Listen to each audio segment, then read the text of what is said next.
Mēs atrodamies tagad Šķirotavas stacija, tā ir pie Krustpils ielas pārbrauktuvas.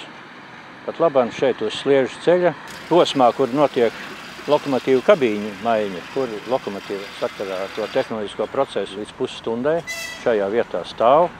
Un, protams, lokomotīvas ir kā jau jebkura tehnika, no kuras tomēr arī kādas eļļas nopilda. Un ar laiku, ja tas visu laiku vienā vietā notiek, tad tiek piesārņots Sliežu dzeļu balasts. Un tagad mēs pirmo reizi Latvijas dzelzceļa praksē izmēģināsim speciālu paklāju ieklājumu uz šī Sliežu ceļa posma. Šis paklājs ir no sintētiskā materiāla, viņam ir selektīva darbība, tas nozīmē to, ka ūdeni viņš neuzsūc, bet uzsūc tikai naftas produktus.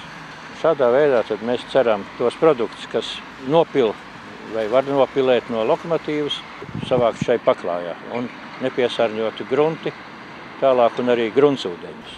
Ja šīs paklājiņš attaisnos sevi eksploatācijā, tad, protams, mēs izvietosim arī viņu citās vietās.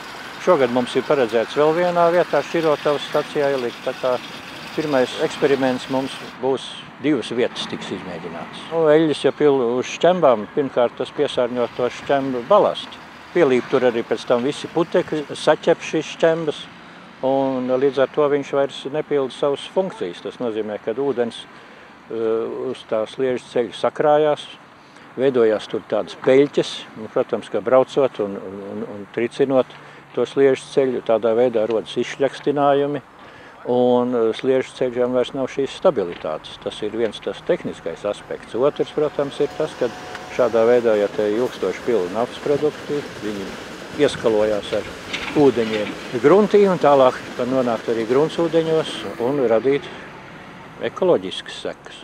Šādu veidu paklājiņus ārzemēs izmanto diezgan plaši, sevišķi tādās zemēs, kur nav tā zema tik dziļa un skarba kā pie mums, jo šeit ir jautājums par to, kā šo paklājiņu ziemā eksploatēt. Jo sniegs sakrājās, viņš ir jānotīra, un vai to varēs darīt ar tehniku, vai tas būs jādara ar rokām, tas tad būs redzams, vai ne?